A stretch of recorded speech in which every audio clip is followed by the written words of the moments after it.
here we are, the final session of our faith group series on Solomon, a man lured away from God's own heart. As always, we really hope that this series has not only deepened your understanding of the Bible, but also deepened your relationships within your church family. As we wrap up this series today, we're going to hear how Solomon ended badly and how he was lured away from God's own heart. And Solomon's fall is made even more tragic when you consider how good things were going for him, how great his reign had become. I mean, we've looked at the grandeur of his kingdom, his great wisdom, his wealth, his reputation. We also looked at perhaps his greatest accomplishment, that he built a house for the Lord, the great temple in Jerusalem.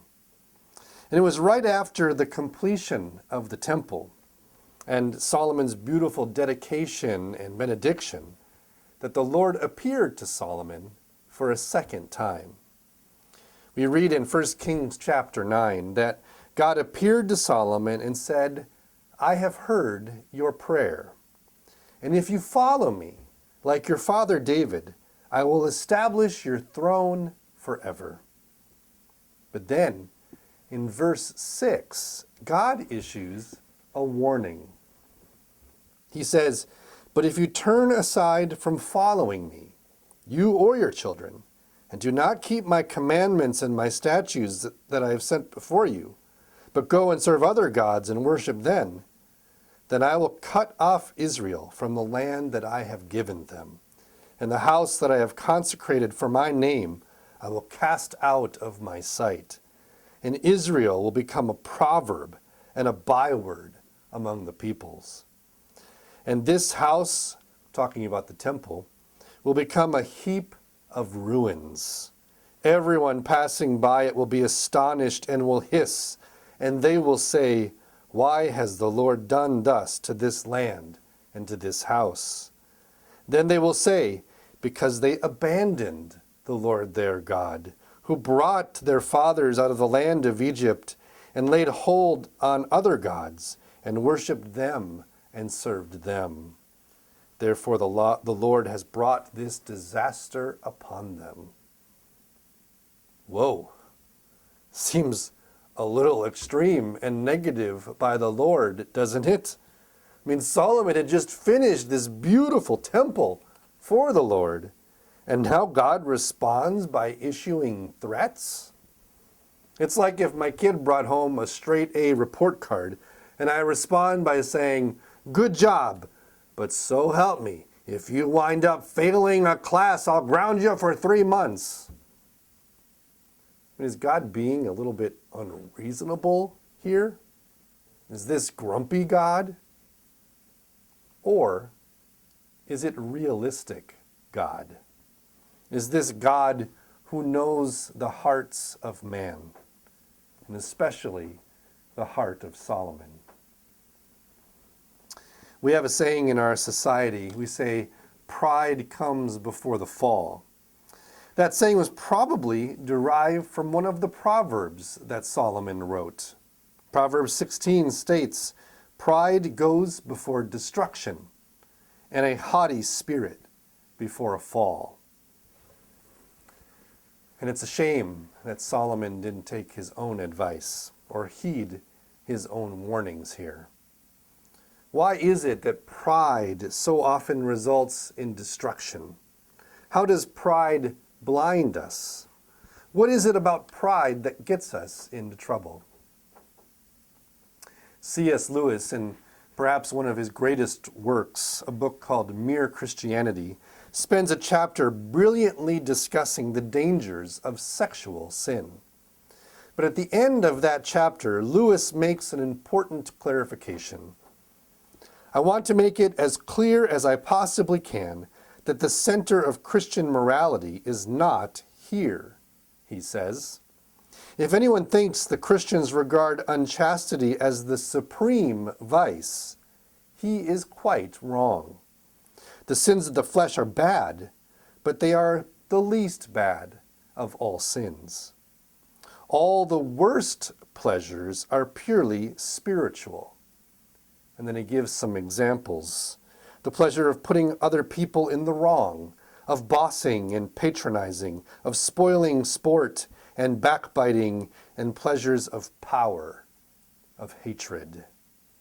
For there are two things inside me, he says, competing with the human self.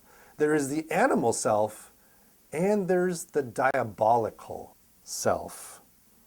The diabolical self is the worst of the two, he says.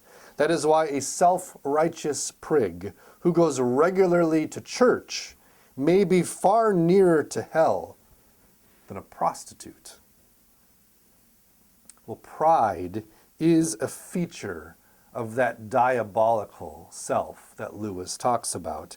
It is the manifestation of the original sin described in Genesis 3, that we might be like God, puffing up on ourselves. And when our eyes are on ourselves and our own accomplishments or status, we quickly lose sight of others, and even worse, of the Lord. King Solomon had it all. It was all a gift from the Lord, but he wanted more. There's another saying, power corrupts, and absolute power corrupts absolutely. It led Solomon's father, David, into trouble, and it led Solomon into worse trouble. As you heard in our last session, he not only accumulated wisdom and wealth, but he also accumulated wives. And with those wives came their false religions, and Solomon was lured away from God's own heart. Don't forget, the Lord warned Solomon about this, and the Lord kept his word. We hear his response in chapter 11, verse 9. It says, "And the Lord was angry with Solomon, because his heart had turned away from the Lord, the God of Israel, who had appeared to him twice, and had commanded him concerning this thing, that he should not go after other gods.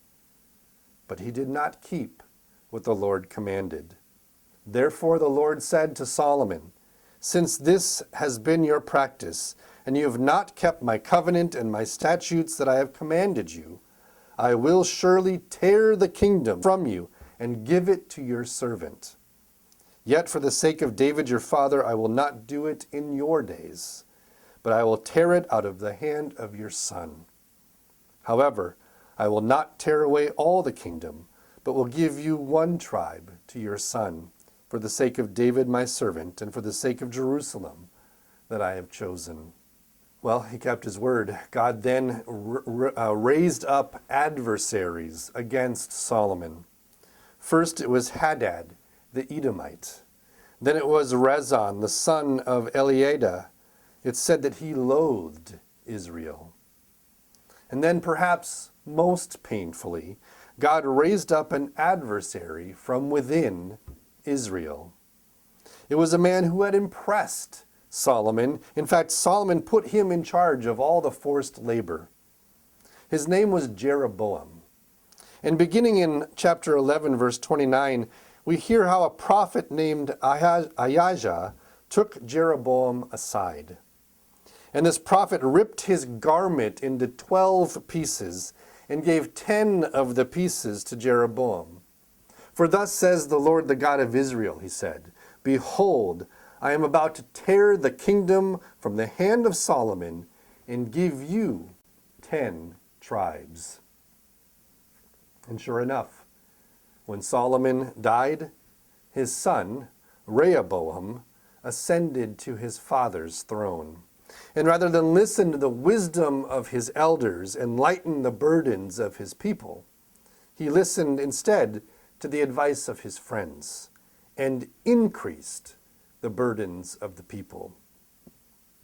So they revolted, and 10 of the tribes split off and made Jeroboam their king. And so began that tragic downward spiral of disobedience, division, and the disillusion of Israel that eventually led to Israel's destruction and Judah's exile. Proverbs chapter 11, verse 2 declares, "When pride comes, then comes disgrace." Sadly, for Solomon and the kingdom of Israel, this was their doom.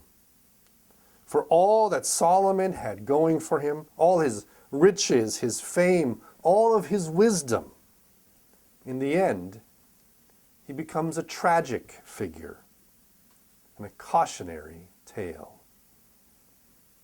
So the question is, what cautions, what warnings can we learn from his bad ending? So talk about that. Learn from that and end well. We'll see you in church. God bless.